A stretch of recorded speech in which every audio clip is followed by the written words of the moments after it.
Yeah, the thing I find most tricky is when people don't recognize you particularly, but half recognize you. And Richard Curtis, the screenwriter. Sure. And we'd been working on a sketch show called Not the 9 O'Clock News in England, and we thought we'd quite like to do a sitcom of some, a situation comedy. The world's most beloved silent comedian, the man who brought laughter to hundreds of millions without saying a single meaningful word, could barely speak his own name. Rowan Atkinson spent his entire childhood paralyzed by a crippling stutter, a trauma so severe that it earned him a terrible nickname. He was called an alien. He turned that profound personal agony into global, physical genius, creating a character so universally recognized that it generated over 35 million YouTube subscribers. But that success came at a terrifying personal cost. Atkinson confessed he felt like a fraud, calling the creation that made him rich and famous exhausting. The man who saved his family from a mid-air disaster, faced down environmentalists, and blew up his own marriage for a much younger co-star, did it all while battling the ghosts of a silent, tortured past.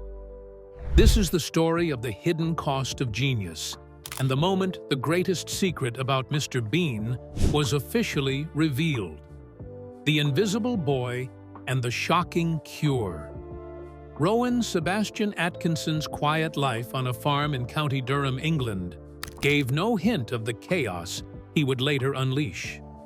But by the age of 5, his life was defined by a severe stutter that made school a nightmare. At Durham Chorister School, the bullying was cruel. Canon John Grove remembered him as a shy boy with a rubbery face and a significant speech problem. His classmates didn't just laugh at his struggle. They called him an alien because of the way he looked and the way he talked. The trauma was relentless, and Atkinson spent most of his time alone. Yet, a miracle occurred every time he stepped onto a stage. The moment he began to perform, his stutter would vanish completely. Performance became his only form of true freedom, the single place he could escape the painful inadequacy of his own voice.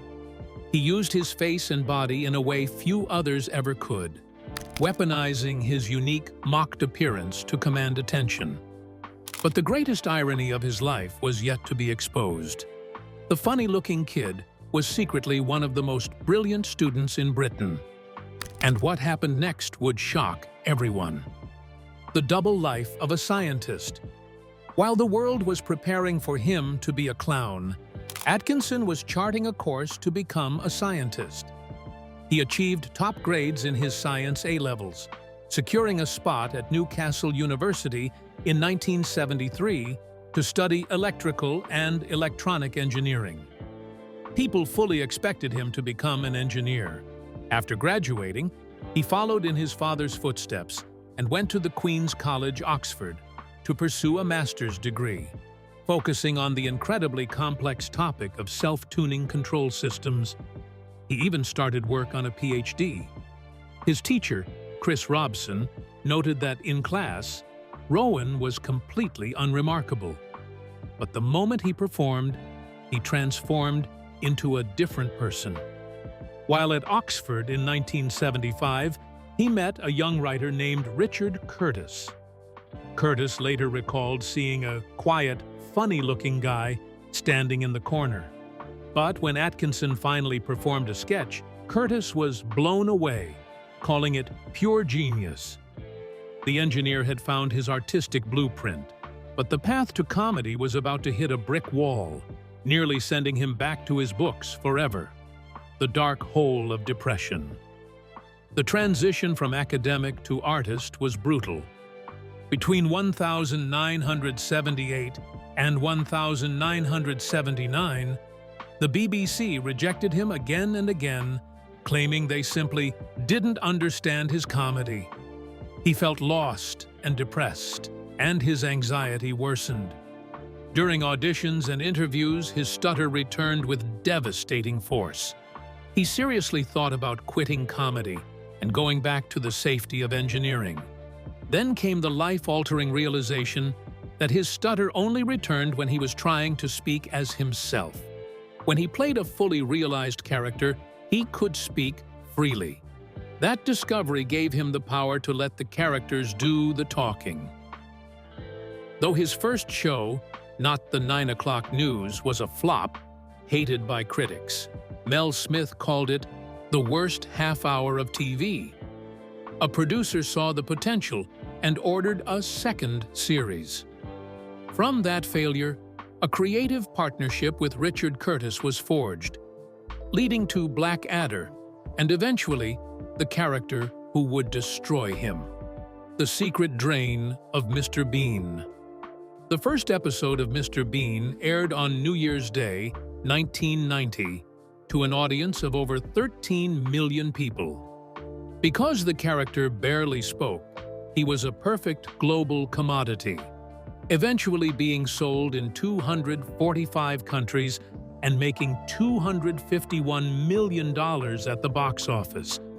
His physical comedy shattered every language barrier. But behind all the success, Rowan was suffering. He made the shocking confession that he didn't enjoy playing Mr. Bean, calling the character stressful and exhausting. He felt the responsibility was too heavy and often looked forward to filming being over. What the world saw as simple, fun comedy was actually a massive emotional drain on the man who had to express everything through his tortured childhood face. His solution was the animated series, which kept the global icon alive without hurting his health. Yet, Bean's success only amplified the world's view of him, a view that was completely shattered during a private flight with his family. The real-life hero and the free speech fight. In March 2001, Rowan was on a private flight with his family in Kenya when the pilot suddenly fainted mid-air. Atkinson, who had no flying experience, immediately grabbed the controls and managed to keep the aircraft steady until the pilot regained consciousness and landed safely in Nairobi. At 46, he proved he was not the rubber-faced idiot the world loved, but a calm, quick-thinking man, the engineer who could manage complex control systems in a crisis. He shocked the establishment again in 2012 when he gave a 9-minute speech in Parliament, defending the right to say things that others find insulting. The speech went viral, drawing accusations that he was protecting hate speech, but ultimately helped change the law that banned insulting words. The comedian had proven he was willing to fight for deeply held political beliefs. But the greatest scandal was yet to come, a private choice that the media would brutally expose. The age gap scandal and environmental firestorm. In 2014, Atkinson's 24-year marriage to Sunetra Sastry ended. The media exploded with headlines when it was revealed he had quietly started seeing a much younger co-star, Louise Ford, who was 27 years his junior. Atkinson refused to comment on the judgment, adhering to his belief that the only thing more important than not talking about your personal life is not talking about why you're not talking about it. Despite the criticism, the couple remained together, and Atkinson became a father again at the age of 62. But the controversies didn't stop there. In 2023, the lifelong environmental supporter and hybrid car owner wrote a viral article claiming he felt duped by the electric vehicle movement. He shockingly claimed that EVs caused 70% more greenhouse gas emissions during production than normal cars. The article drew immediate condemnation from scientists and politicians, who blamed him for slowing down UK EV sales. He was now a global figure, willing to spark environmental debate while still driving his collection of high-carbon supercars. All of this, however, still leads back to the character he tried to escape, a character whose very identity was an even bigger secret. The alien truth confirmed. Despite his conflicted feelings, Rowan has kept the Mr. Bean legacy alive, even if he admits watching a man in his 60s act childlike feels a little sad.